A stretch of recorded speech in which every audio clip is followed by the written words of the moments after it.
lluvia para que el traje de su suegro no se mojara.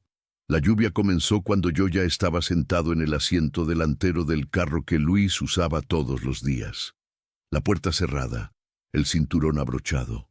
En el asiento trasero estaban las bolsas del supermercado, el perro de mi nuera y ella sosteniendo el celular como si nada estuviera ocurriendo. Fue entonces cuando mi hijo respiró hondo y dijo: «Papá, ¿podría bajar usted? El traje de mi suegro no puede mojarse». Miré hacia atrás. Había espacio para el perro, había espacio para las compras, pero no había espacio para mí. Abrí la puerta. La lluvia cayó fuerte en mi rostro mientras salía del carro que yo había pagado y puesto a mi nombre. Y antes de cerrar la puerta, todavía escuché a mi nuera decir: «Amor, apúrate. Mi papá va a agarrar una gripe». El carro avanzó unos metros y vi cómo mi lugar dejaba de ser mío, y yo me quedé ahí, debajo de la lluvia, viendo cómo todo lo que creía tener se acomodaba sin mí. En ese momento entendí, no fue el agua lo que me mojó esa tarde, fue la traición. Antes de continuar, suscríbanse al canal y díganme en los comentarios desde dónde nos están escuchando. Mi nombre es Roberto Salinas, y hay humillaciones que no hacen ruido cuando caen, pero te pesan toda la vida. Vivimos en la Ciudad de México. Ese sábado habíamos ido al supermercado, Luis, Fernanda, el perro y yo. Luis manejando, Fernanda en el asiento de atrás con Canelo. Así le llaman al perro, un Golden Retriever que come mejor que mucha gente. Y yo adelante, como siempre, como el padre, como el lugar que creía tener. Mi suegro venía desde Guadalajara esa misma tarde para el almuerzo. Era una de esas reuniones que Fernanda organiza con servilletas dobladas en triángulo y música de fondo que nadie escucha. Ella llevaba 3 días limpiando una casa que ya estaba limpia. Yo no había dicho nada raro. No había hecho nada incómodo. Estaba sentado, callado, con el cinturón puesto, mirando cómo la lluvia empezaba a golpear el parabrisas con esa insistencia que tiene el agua cuando decide quedarse.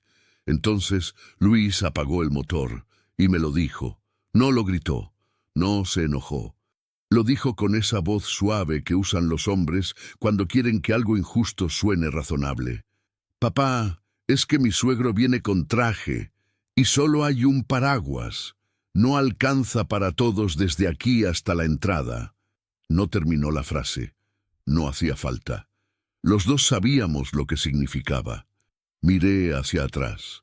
Canelo me miraba con esos ojos color miel, la lengua afuera, completamente ajeno a lo que acababa de ocurrir. Las bolsas del mandado ocupaban casi todo el espacio. Y Fernanda seguía con la vista en el celular, como si la conversación no fuera con ella, como si yo no estuviera ahí.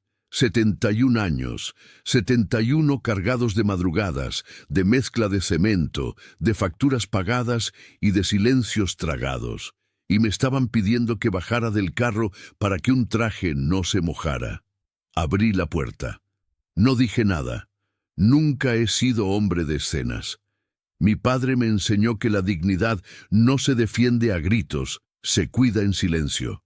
Así que bajé, cerré la puerta con cuidado, no de un golpe, con cuidado, y caminé hacia la entrada del edificio bajo esa lluvia que no tenía ninguna prisa. Mi suegro estaba esperando bajo el techo de la entrada. Luis avanzó el carro hasta la puerta, y él subió sin mojarse, directo a mi asiento. Caminé despacio. El agua me entró por el cuello de la camisa, bajó por la espalda, empapó los zapatos que me había comprado en noviembre. Buenos zapatos, de esos que duran. Yo siempre compro cosas que duran. Cuando llegué al lobby del edificio, el portero, un muchacho de unos 25 años, me miró con una expresión que no supe si era lástima o incomodidad. Me ofreció una toalla pequeña, de las que usan para limpiar el mostrador. La acepté. Luis terminó de estacionar y entraron juntos momentos después. Mi suegro llegó al lobby con el traje perfectamente seco, el pelo perfectamente peinado. y esa sonrisa de hombre que nunca ha tenido que mojarse porque siempre hay alguien que se moja por él. Me vio empapado junto al mostrador. «Don Roberto, ¿le tocó la lluvia?», dijo él con esa ligereza que tienen los hombres que nunca miden el peso de sus palabras. «Así es», respondí. Nada más. Fernanda lo abrazó. Luis le dio la mano con esa reverencia que nunca me dio a mí. Las bolsas del mandado las subió el portero. A Canelo lo cargó Fernanda. Y a mí me dejaron subir solo, como siempre, callado, con los zapatos chillando en el mármol del vestíbulo. El almuerzo fue normal. Enchiladas verdes, agua de Jamaica, conversación sobre política y sobre un terreno que quería desarrollar en Querétaro, según él, para invertir en grande. Yo comí. Respondí cuando me preguntaron. Sonreí cuando hizo falta. Pero algo se había roto. No fue un pleito. No hubo insultos. Fue algo más silencioso y más profundo. El momento en que un hombre se da cuenta de que ya no ocupa el lugar que creía tener. Que lo han ido moviendo, poco a poco, tan despacio que uno casi no lo nota. Hasta que llueve. Esa noche, en mi departamento, a pocas cuadras de la casa de Luis, porque quise estar cerca, me quité la ropa mojada frente al espejo del baño. Vi mis manos, las mismas manos que levantaron paredes, que firmaron documentos, que pusieron dinero sobre una mesa cuando mi hijo necesitó ese carro. El carro que ellos usaban todos los días y en el que mi suegro se había sentado sin mojarse. Esa noche, mientras me quitaba la ropa mojada, entendí que no era la primera vez que me estaban quitando algo. Solo era la más visible. Hay hombres que miden el valor de otros por los títulos que cuelgan en la pared, y hay hombres que construyeron esas paredes. La primera vez que mi suegro me hizo sentir pequeño no fue ese sábado bajo la lluvia, fue 8 meses antes, en una cena de cumpleaños que Fernanda organizó para Luis en su departamento. Mesa larga, manteles blancos, velas, el tipo de cena donde todos hablan fuerte para demostrar que saben de algo. Yo estaba sentado frente a él. Había pedido vino tinto. Eligió la botella él mismo, la pronunció en francés, me miró de reojo para ver si yo había notado que la pronunció en francés.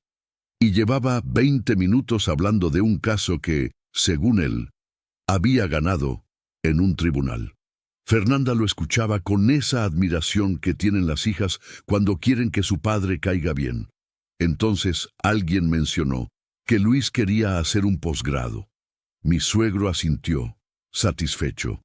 La educación es lo más importante que un hombre puede tener, dijo, lo que nadie le puede quitar. Y me miró. No fue un insulto directo, nunca lo es con este tipo de hombres. Fue una de esas miradas que duran medio segundo y valen 1000 palabras. Después añadió, con esa sonrisa de consultorio, «Don Roberto, ¿usted hasta qué año estudió?». El silencio en la mesa duró 3 segundos. Luis bajó la vista. Fernanda acomodó su servilleta. «Hasta la secundaria», respondí, tranquilo. «No, claro», dijo él. «Aunque nunca es tarde, ¿eh? Hay programas para adultos mayores. Lo vi en el periódico la semana pasada». Se rió solo. Fernanda sonrió por compromiso. Luis no dijo nada.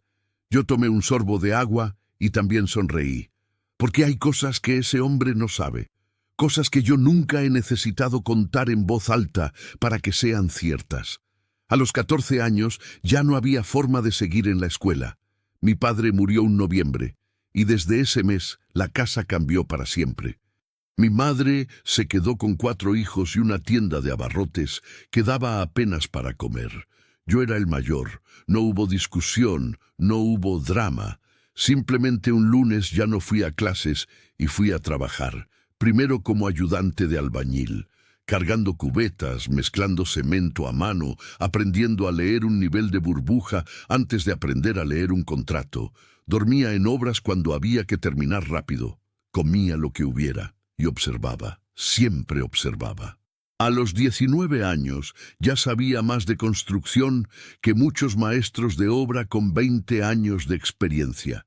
No porque fuera listo, o no solo por eso, sino porque nunca le tuve miedo al trabajo que duele en los huesos. A los 24 compré mi primer terreno. No era gran cosa, 120 metros cuadrados en un barrio de la Ciudad de México donde todavía había bardas pintadas a mano. Lo compré con dinero ahorrado durante 4 años, guardado en una lata de café que escondía debajo del colchón porque los bancos me parecían sitios para gente que ya tenía dinero. Firmé los papeles yo solo, sin abogado, leyendo cada línea 2 veces, aunque me tardara el doble. Nadie me enseñó, nadie me guió. Aprendí porque no había otra opción. Con ese terreno construí mi primer departamento tipo estudio, pequeño, sencillo, sala, recámara, baño, cocineta. Lo construí yo mismo con 2 ayudantes que pagué por semana. Tardé 9 meses. Cuando lo terminé, lo renté de inmediato. En aquel entonces, hace más de 30 años, la renta era de 180 pesos mensuales. Me parecieron una fortuna, y algo en mí entendió una cosa fundamental. Si quería estabilidad real, tenía que construir algo que no dependiera solo de mi fuerza física. Reinvertí, volví a construir.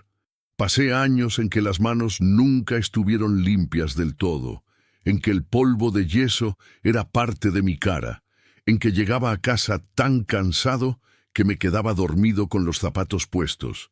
Luis creció viendo a un padre que salía temprano y llegaba tarde. Nunca le expliqué los detalles. No era el tipo de padre que se sienta a contar sus logros en la mesa. Me parecía de mal gusto. Mi madre decía que los hombres que hablan mucho de lo que tienen, generalmente tienen menos de lo que dicen.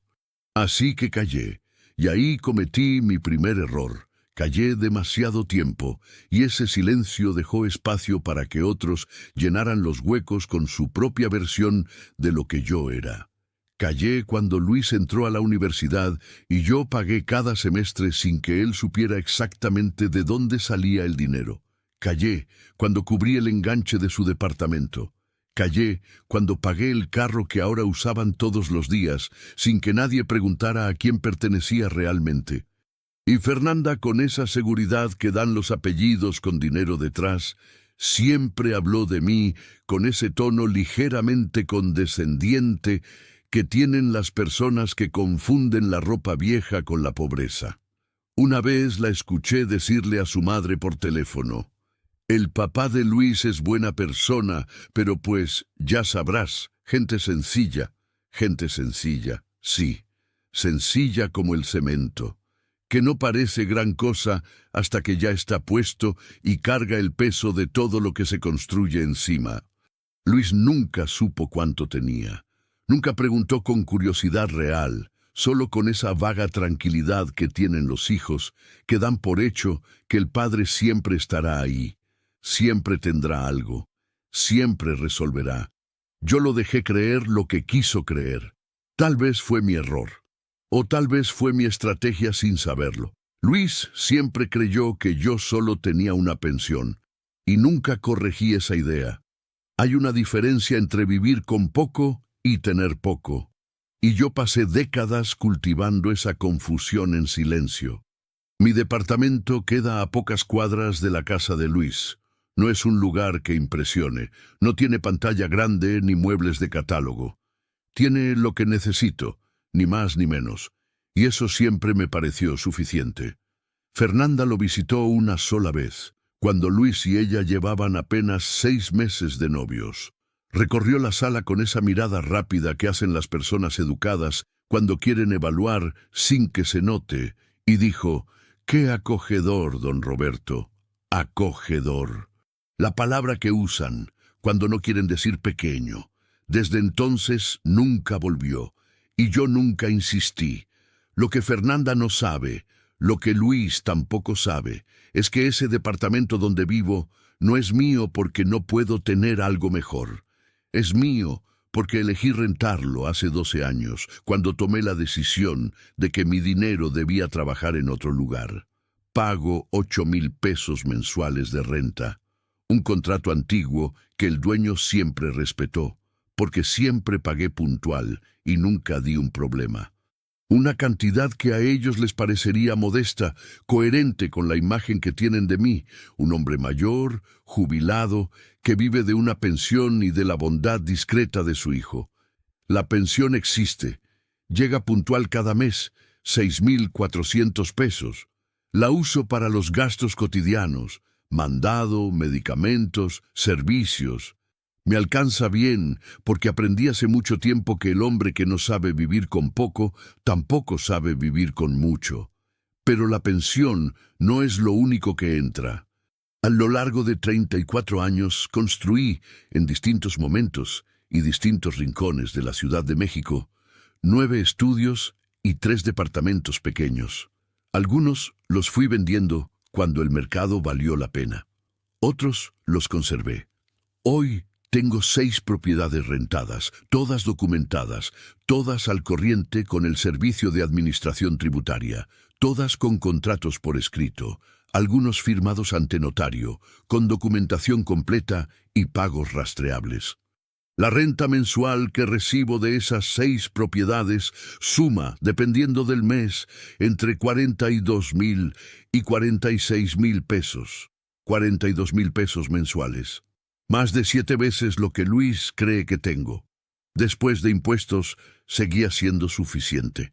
Más que suficiente. Nunca gasté ese dinero en lujos. Lo reinvertí, lo guardé, lo moví con cuidado. Tengo una cuenta de inversión sencilla y segura, de esas que no prometen magia pero no te fallan, que abrí hace 11 años con un asesor que me recomendó el contador que lleva mis declaraciones. Un hombre callado, eficiente, de esos que no necesitan impresionar porque sus números hablan solos. El saldo actual de esa cuenta supera el 1,300,000 pesos. No lo digo con orgullo de aparador. Lo digo porque es la verdad de una vida de trabajo que nadie vio porque nadie quiso ver. Luis me llamaba cada primer viernes del mes, puntual como reloj, y en esa llamada, casi siempre antes de despedirse, mencionaba algo, que el mantenimiento del departamento había subido, que Fernanda quería remodelar la cocina, que el seguro del carro estaba caro este año. Nunca me pedía directamente, era más sutil que eso. Era el tipo de conversación diseñada para que el padre ofreciera solo, para que la ayuda pareciera voluntaria y no solicitada. Y yo ofrecía, siempre ofrecí. Durante 4 años hice transferencias voluntarias para ayudar a Luis con el alquiler. Nunca firmamos contrato, nunca fue obligación legal, siempre fue apoyo de padre a hijo adulto. 17,000 pesos mensuales, sin esperar que me lo devolvieran. Lo hacía porque es mi hijo y porque podía hacerlo, y porque en ese entonces todavía creía que el dinero que uno da con amor regresa de alguna forma, aunque no sea en pesos. También pagué el seguro del carro durante 2 años. También cubrí la diferencia cuando Luis se quedó sin trabajo 6 meses y Fernanda no quiso tocar sus ahorros. Los ahorros que su padre le administra, por supuesto, porque mi suegro no confía en los instrumentos comunes para el dinero de su familia. Y Fernanda durante todo ese tiempo me miraba como se mira a alguien que hace lo mínimo que puede hacer, con esa gratitud tibia que es casi peor que la ingratitud, porque al menos la ingratitud es honesta.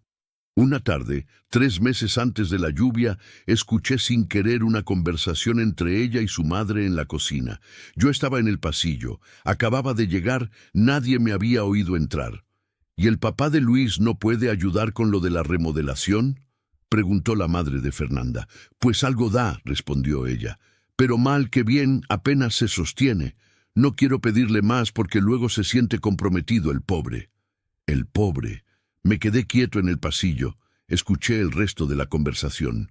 Después entré a la cocina y saludé como si nada, y comimos juntos, y yo serví el agua, y nadie supo lo que había escuchado. Esa noche manejando de regreso a mi departamento, en el carro que está a mi nombre, el mismo del que bajé bajo la lluvia semanas después. Pensé en algo que me había dicho mi madre cuando yo tenía 16 años y ya cargaba el peso de la familia. Roberto, nunca le expliques a nadie lo que vales. Deja que lo descubran cuando ya no te tengan. No supe en ese momento que esas palabras serían algún día una estrategia, pero la lluvia me las recordó. Y esa semana, con la ropa todavía oliendo a lluvia en la lavadora, tomé una decisión que no le anuncié a nadie, que no grité, que no amenacé. Esa semana decidí dejar de hacer algo que ellos daban por hecho. A veces la respuesta más poderosa no es lo que dices, sino lo que dejas de hacer. El 1 de mes llegó un martes. Yo lo supe desde que desperté. La luz entraba diferente ese día por la ventana del patio, o quizás era yo el que veía diferente. Me preparé un café de olla, el mismo que hago desde hace 40 años, con canela y piloncillo, y me senté frente a la bugambilia que estaba empezando su segunda floración del año. La miré un rato largo, las flores color fucsia, tan intensas, tan puntuales.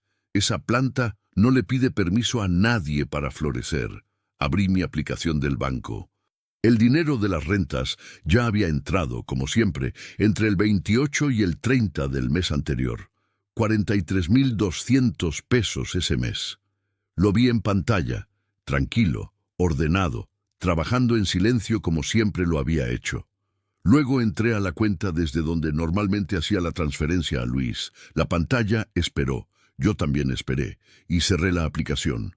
No hice la transferencia, sin drama, sin nota, sin llamada previa. Simplemente no la hice, igual que ellos simplemente me dejaron bajo la lluvia sin una nota, sin una llamada, sin pensarlo 2 veces. Los días siguientes fueron tranquilos. Yo seguí con mi rutina. Caminata por las mañanas en el parque del barrio, desayuno en la fonda del barrio donde me conocen de años, lectura por las tardes, llamada los miércoles con mi hermana Consuelo que vive en Morelia. Una vida pequeña por fuera, ordenada por dentro. Luis llamó el jueves. Dejé que sonara 2 veces antes de contestar. «Papá, ¿cómo está?», empezó con ese tono normal de hijo que llama por costumbre. «Bien, Luis, aquí tranquilo. ¿Y tú?». «Bien, bien. Oiga, le quería preguntar, es que revisé la cuenta y no veo el depósito de este mes. ¿Tuvo algún problema con el banco?». Lo dijo así. «Tuvo algún problema con el banco». Como si la única explicación posible fuera un error técnico, como si yo fuera incapaz de tomar una decisión. «No», respondí, «no tuve ningún problema». Silencio breve. Entonces nada, Luis, este mes no hice el depósito». Otro silencio, más largo. Escuché de fondo la televisión de su departamento, un programa de noticias, y la voz de Fernanda preguntando algo que no alcancé a entender. «Pero papá, es que tenemos el pago del departamento el día 8. «Sí», dije. «Lo sé». No añadí nada más. Dejé que el silencio trabajara solo, que llenara los espacios que yo normalmente llenaba con soluciones, con transferencias, con la puntualidad tranquilizadora de un hombre que siempre resuelve. «¿Está enojado por algo?», preguntó Luis, y en su voz había algo nuevo. No era preocupación por mí, era la preocupación de alguien que siente que el piso se mueve. «No estoy enojado», respondí, y era verdad. «Estoy bien. Cuídate mucho». Y colgué. Me terminé el café que ya estaba frío. Afuera, en el patio, un gorrión se había parado en la rama más baja de la bugambilia. Lo observé un momento. Esos pájaros nunca piden permiso para posarse donde quieren. Al día siguiente llamó Fernanda. Nunca me llamaba directamente. En 4 años de ser su suegro, podía contar con los dedos de una mano las veces que su nombre había aparecido en mi pantalla. Verlo ese viernes en la mañana me confirmó que el agua había empezado a correr en la dirección correcta. Contesté. «Don Roberto, qué gusto, ¿cómo se encuentra?». El tono era dulce, demasiado dulce, del tipo que se usa cuando se necesita algo y hay que recordar primero que uno existe. Muy bien, Fernanda. ¿Cómo están ustedes? Pues aquí, trabajándole. Oiga, don Roberto, Luis me comentó que este mes no pudo hacer el depósito. Todo bien, necesita algo. Porque si tiene algún gasto extra o algo del médico, nosotros podemos... Me ofrecía ayuda. A mí. El hombre al que habían bajado del carro bajo la lluvia ahora recibía una oferta de apoyo económico envuelta en seda. No, Fernanda, estoy perfectamente. Gracias por llamar. Es que el pago del departamento, don Roberto, ya sabe que si nos atrasamos nos cobran recargo. Sí, dije, los recargos son así. Silencio. Entonces, qué bueno que me cuentan. Cuídense. Colgué de nuevo. Me puse los zapatos, los mismos que se mojaron ese sábado y que sequé con papel periódico esa noche, como me enseñó mi madre, y salí a caminar. El aire de la mañana olía a pasto mojado y a pan de una panadería cercana.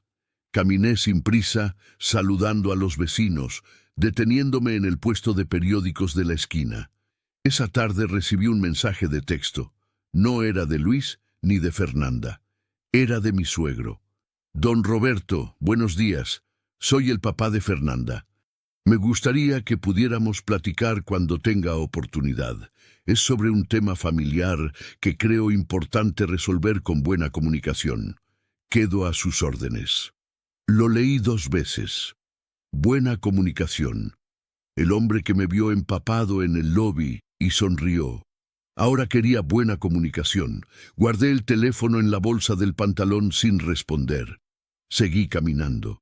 Porque el alquiler era una pieza en el tablero. Una sola pieza. Y yo apenas estaba empezando a mover las que de verdad importaban. Pero el alquiler era solo el principio. Hay documentos que duermen en un cajón durante años, hasta que llega el día en que despiertan y cambian todo. La tarjeta de circulación del carro estaba en mi mesita de noche. Siempre había estado ahí, en el mismo cajón donde guardo el rosario de mi madre, una foto de Luis cuando tenía 7 años montando en bicicleta por primera vez, y los documentos que un hombre organizado nunca pierde de vista. Un Nissan Sentra gris, modelo 2019, con 4 años de uso y en perfectas condiciones, porque Luis siempre fue cuidadoso con las cosas que no le costaron nada. Lo compré cuando Luis acababa de conseguir su primer trabajo formal. Él no tenía historial crediticio suficiente, así que yo cubrí el enganche completo y el crédito quedó a mi nombre. Luis lo usaba todos los días, lo trataba bien, le hacía el mantenimiento. Pero legalmente nunca fue suyo. Él lo sabía. Simplemente nunca imaginó que ese detalle importaría algún día. Él asumió que era suyo. Yo nunca dije que no lo era, pero tampoco dije que sí. El lunes siguiente al silencio del alquiler, llamé a mi contador por la mañana. Le pedí que revisara junto conmigo la documentación del vehículo antes de dar cualquier paso. Nos reunimos en su oficina esa misma tarde, los dos sentados frente a la carpeta donde guarda mis archivos. Factura original a mi nombre, tarjeta de circulación, comprobante de pago total del financiamiento. Todo estaba en orden, como siempre había estado, porque el carro era mío, legalmente, completamente, sin ninguna ambigüedad. Mi contador lo confirmó sin rodeos. No necesitaba hacer ningún trámite especial, solo ejercer lo que ya era mío. Esa misma tarde, mi contador me conectó con un abogado de su confianza, un hombre discreto con oficina en una zona tranquila de la Ciudad de México, que redactó la carta en menos de 1 hora. La firmé yo, la envió él. La carta era formal, respetuosa, sin insultos ni amenazas. Decía, en términos sencillos y claros, que el propietario del vehículo, con los datos del vehículo debidamente especificados, requería la devolución del mismo antes del viernes de esa semana y que, de no ser así, se iniciarían los procedimientos legales correspondientes. Luis me llamó esa misma noche. Papá, ¿qué es esto? Su voz tenía una tensión nueva, algo entre la confusión y el enojo. Me llegó una carta de un abogado. Sí, dije. La mandé yo. Pero el carro lo usamos nosotros, papá. Fernanda va al trabajo con él todos los días. Yo lo necesito para los clientes. Usted no puede hacer esto así de repente. Luis, el carro está a mi nombre. Lo pagué yo íntegramente desde el principio. No hay ningún documento que establezca lo contrario. Eso no importa. Llevamos años usándolo. No puede quitárnoslo así. Luis, lo interrumpí con calma. Pásame a tu suegro, por favor. Una pausa breve. Rumor de voces. Y luego esa voz de hombre acostumbrado a tener la razón. Don Roberto, buenas noches. Mire, entiendo que hay cierta tensión en la familia últimamente, pero le sugiero que antes de tomar decisiones apresuradas, platiquemos. Estas cosas tienen implicaciones legales que... ¿Usted ha revisado la factura del vehículo? Interrumpí. Pues no en este momento, pero... El vehículo figura a nombre de Roberto Salinas Guerrero. Ese soy yo. Comprado con recursos propios, crédito pagado en su totalidad, sin deuda pendiente, sin ningún acuerdo de comodato firmado y sin aportación económica de terceros en la adquisición. ¿Tiene usted algún documento que establezca lo contrario? Silencio. Un silencio diferente a los anteriores. Este tenía textura. Tenía el peso específico de un hombre que acaba de entender que la persona que tenía enfrente no era quien él creía. Don Roberto, mire, lo que pasa es que en términos de uso prolongado podría argumentarse... Con todo respeto, lo interrumpí sin alzar la voz. Llevo más de 4 décadas firmando documentos, comprando propiedades y conociendo mis derechos. No necesito que me explique lo que es mío. No respondió de inmediato.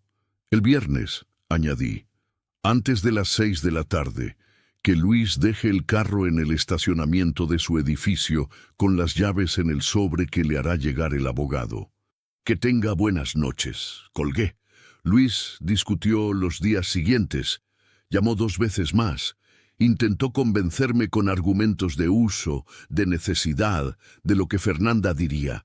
Escuché cada vez con la misma calma, respondí con los mismos hechos, sin subir la voz, sin ceder un centímetro. Al final, cuando entendió que no había base legal para retener lo que nunca fue suyo, lo devolvió, 1 hora antes del plazo.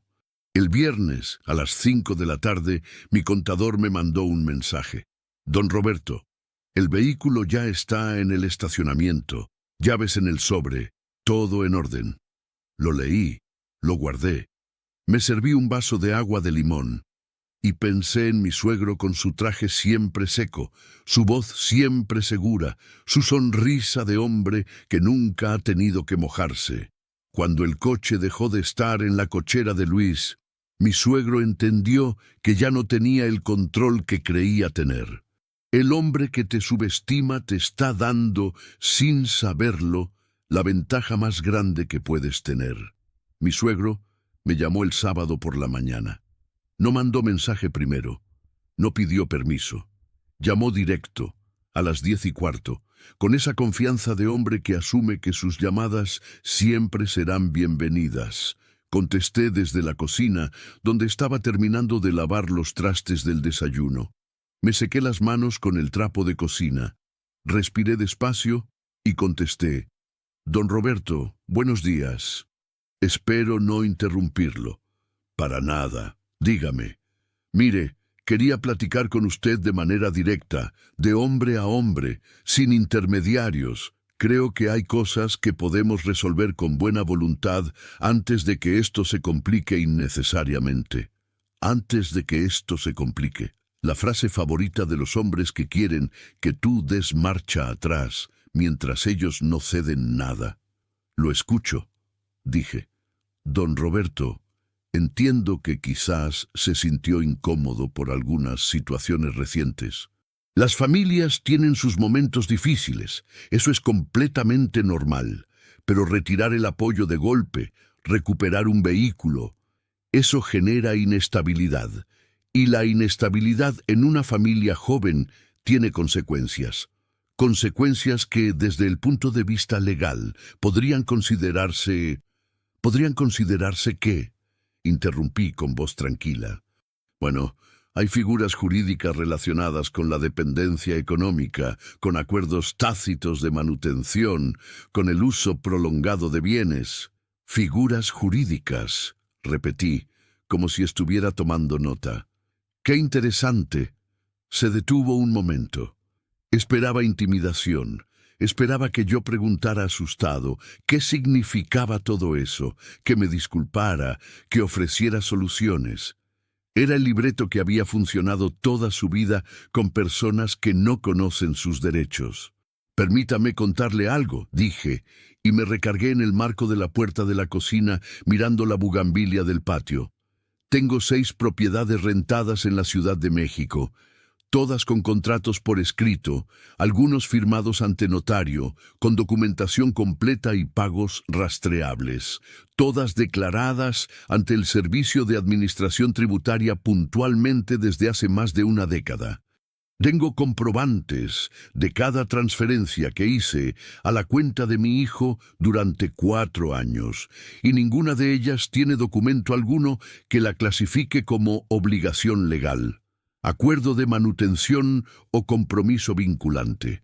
Fueron transferencias voluntarias de un padre a un hijo mayor de edad, que yo elegí hacer y que yo puedo elegir dejar de hacer. Silencio.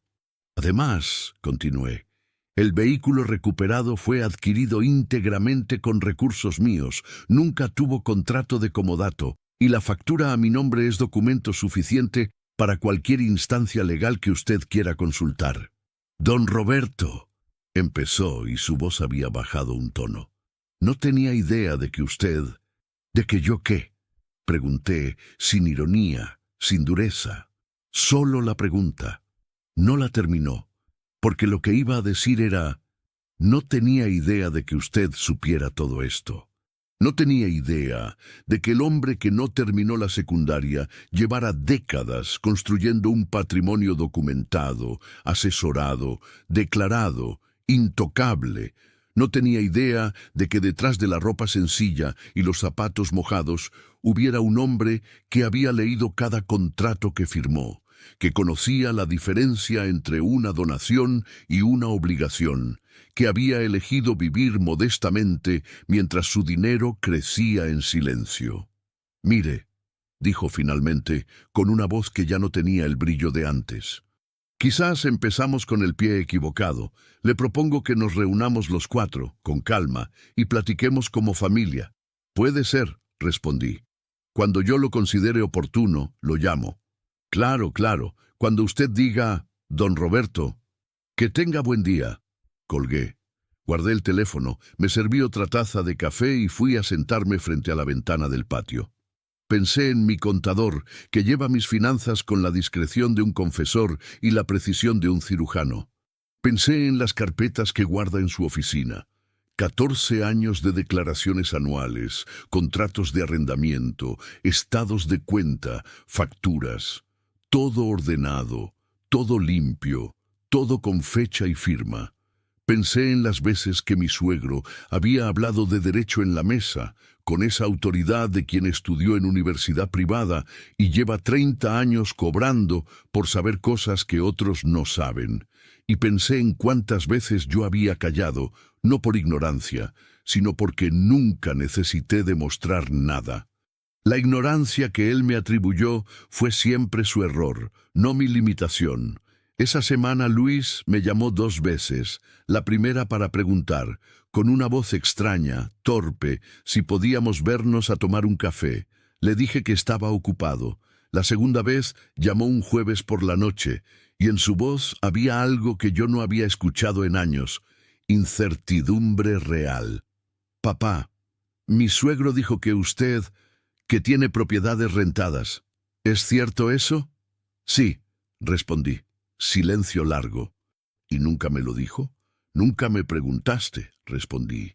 y el dinero que trabaja en silencio no necesita presentaciones. Silencio del otro lado, un silencio diferente a todos los anteriores. Era el silencio de un hijo que está recalculando algo muy importante dentro de su cabeza, que está viendo a su padre por primera vez con los ojos completos, no con los ojos cómodos que nos fabricamos para las personas que damos por entendidas.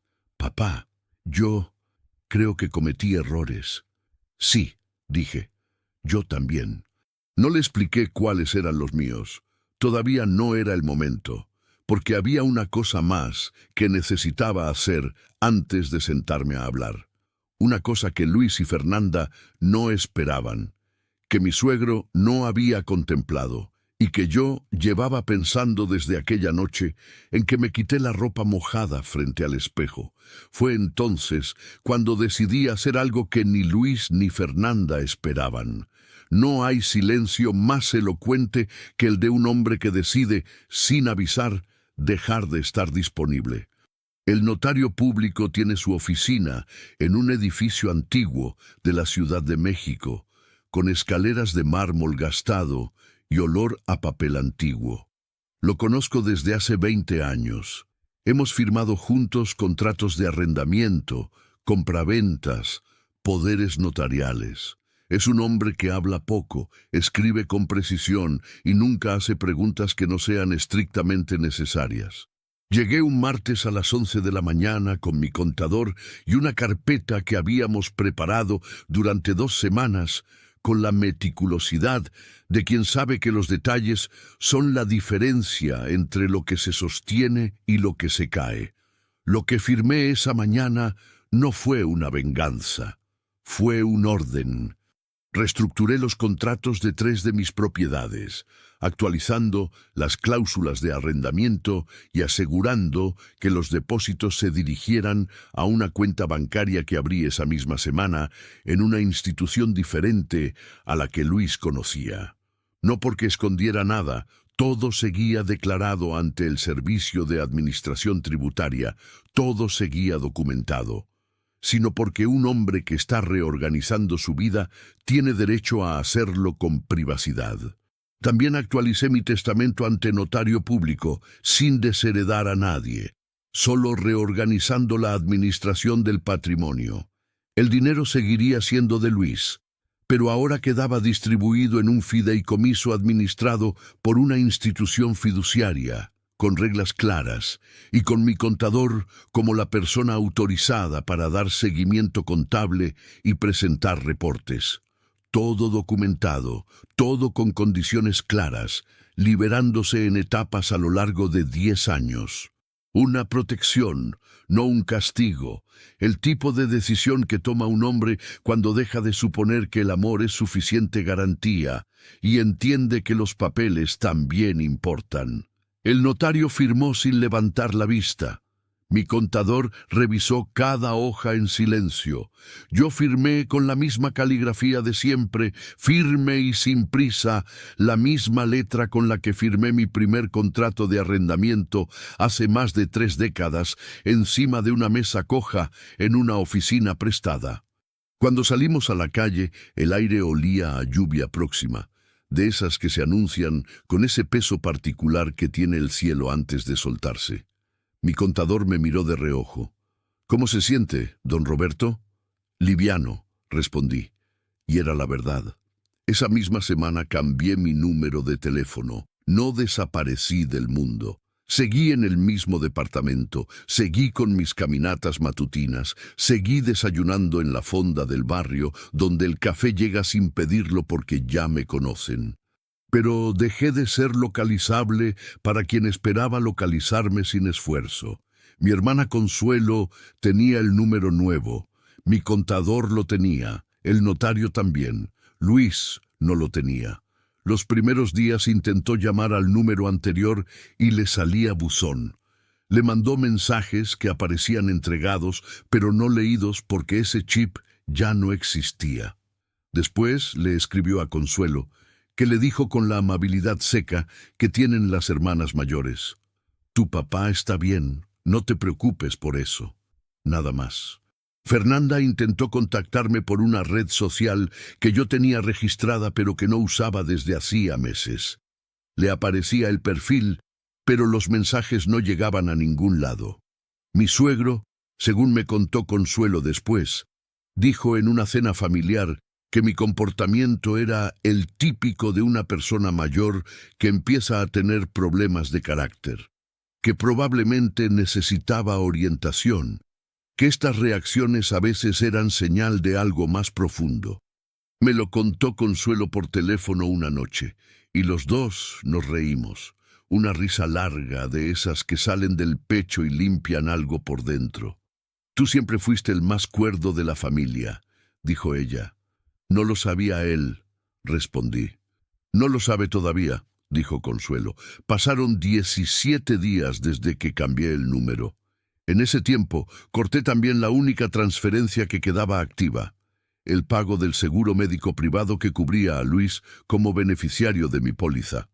No era una cantidad enorme, 2.800 pesos mensuales, pero era otra de esas cosas que existían sin que nadie las nombrara, que fluían sin agradecimiento ni registro, que simplemente estaban como estaban los muebles de una casa que nadie recuerda haber comprado.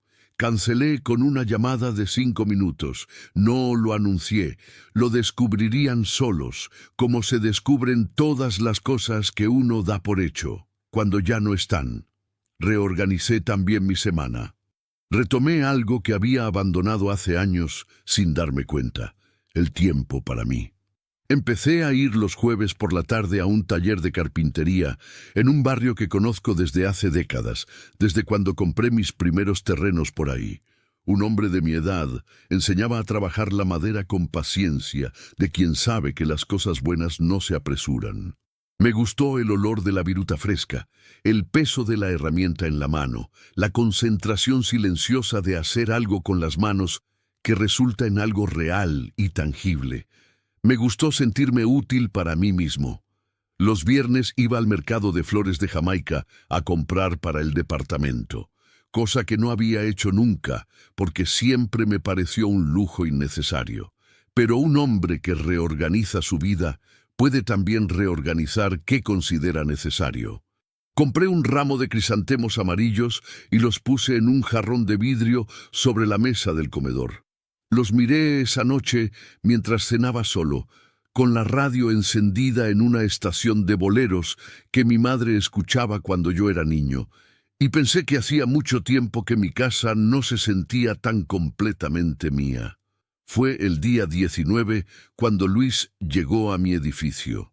Lo supe por el portero, que me habló al número nuevo que le había dado precisamente para casos así. «Don Roberto, está aquí su hijo. Lleva un rato en la entrada. No sé si quiere que le avise que suba». «Dígale que no estoy», respondí. «¿Le digo que regrese después? Dígale que cuando yo quiera hablar, yo llamo». El portero cumplió. Luis esperó 20 minutos en la entrada del edificio, según me contó después, con esa actitud de hombre que no sabe bien qué hacer cuando el mundo no responde como siempre respondió. Después se fue. No sentí placer en eso. Que quede claro. Lo que sentí fue algo más parecido a la claridad de un hombre que entiende que no se puede tener una conversación honesta antes de que la otra persona entienda que la conversación es necesaria. Y Luis todavía no había llegado a ese punto. Todavía estaba en la etapa en que uno busca recuperar lo cómodo, no en la etapa en que uno está dispuesto a ver lo verdadero. Esa noche, mientras tallaba una pequeña pieza de madera que el maestro del taller me había mandado de tarea, con la radio de fondo y el olor a cedro en las manos, recibí un mensaje de mi contador. Luis había llamado a su oficina, no para amenazar, no para reclamar, para preguntar, con una voz que mi contador describió como la de alguien que ya no está seguro de nada, si su padre estaba bien de salud. Lo leí 2 veces y entendí que algo había cambiado. Esa fue la primera vez que Luis me llamó, no como hijo que da por hecho al padre, sino como alguien que había entendido demasiado tarde lo que significaba perder su estabilidad.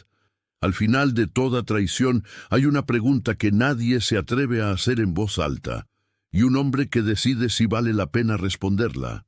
La llamé yo.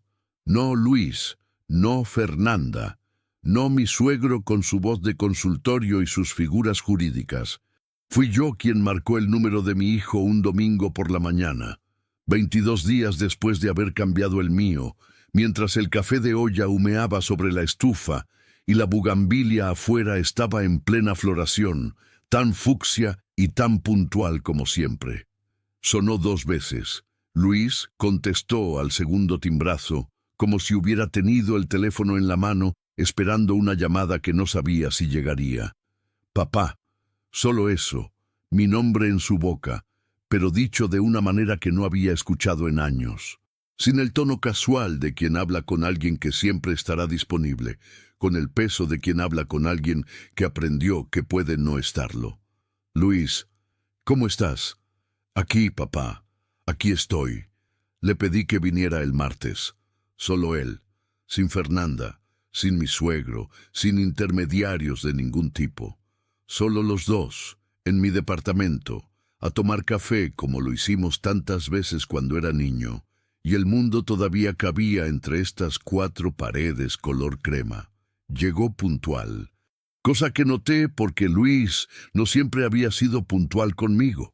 Tocó el timbre a las 4 en punto, con una puntualidad que era en sí misma una forma de decir algo. Abrí la puerta. Se veía diferente.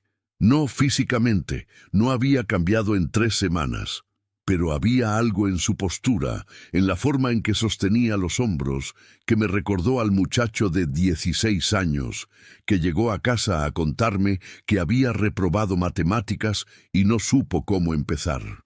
La misma mezcla de vergüenza y alivio de estar por fin frente al lugar donde se puede decir la verdad. «Pasa», le dije.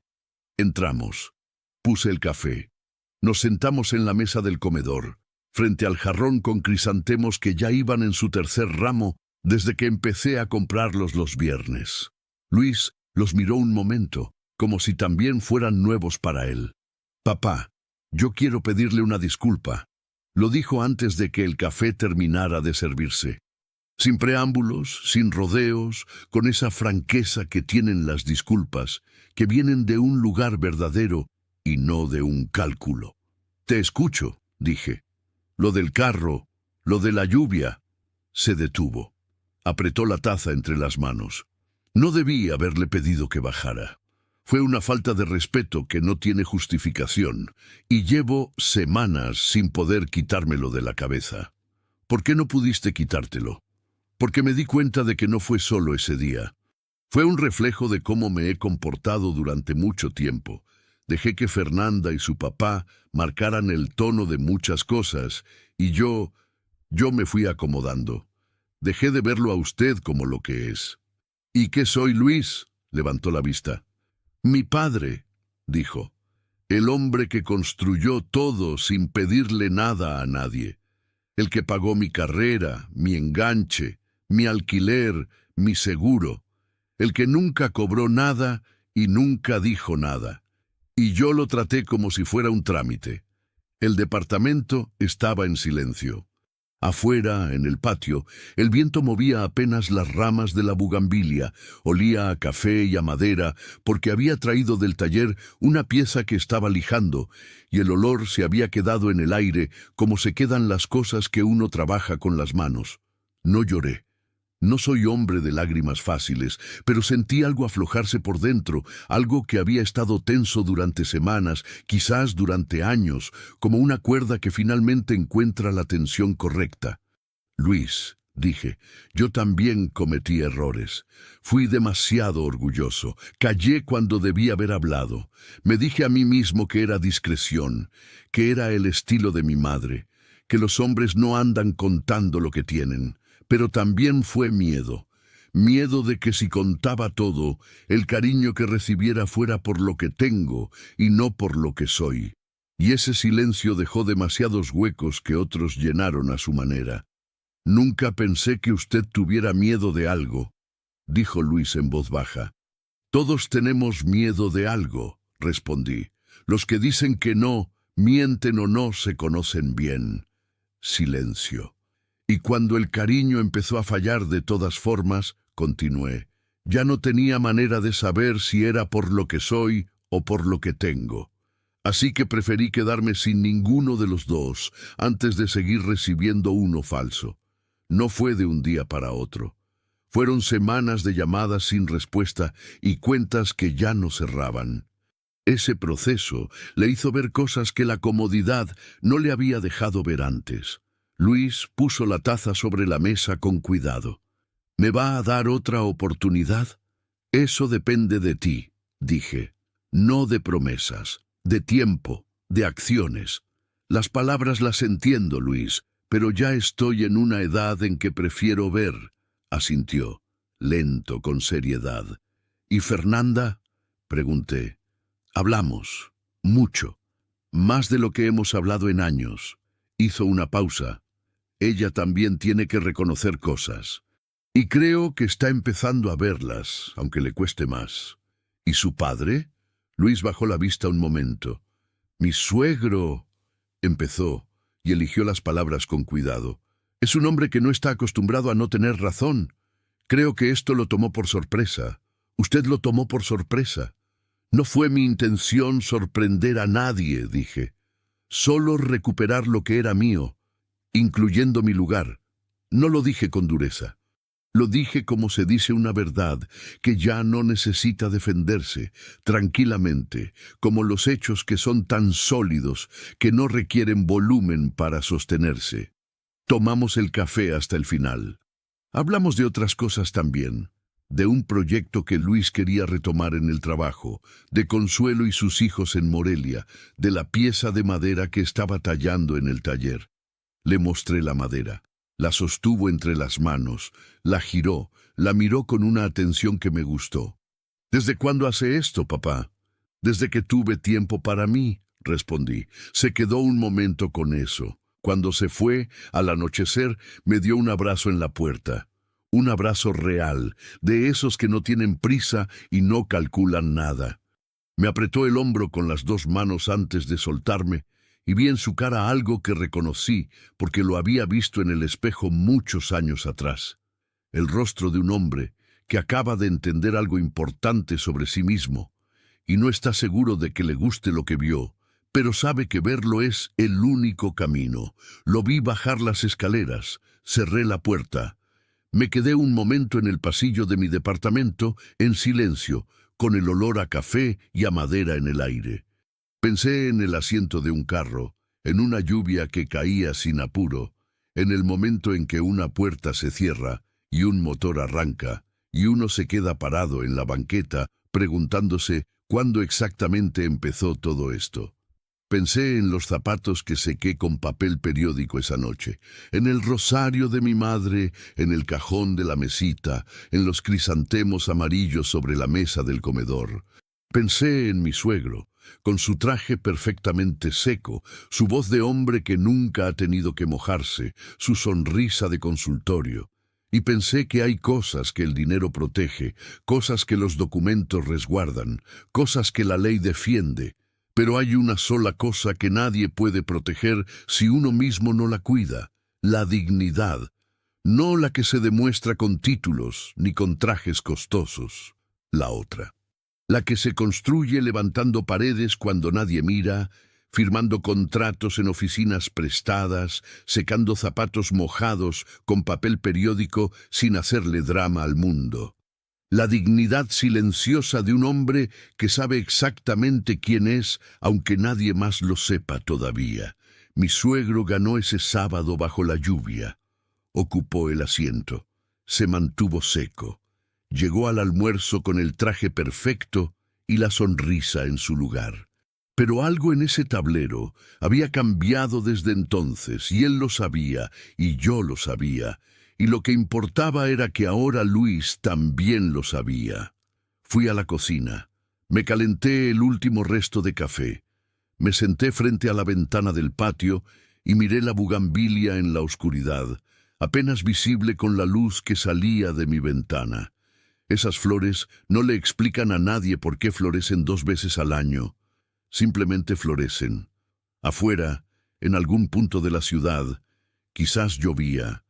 Esta vez yo estaba adentro, y el traje de mi suegro nunca volvió a mojarse, pero el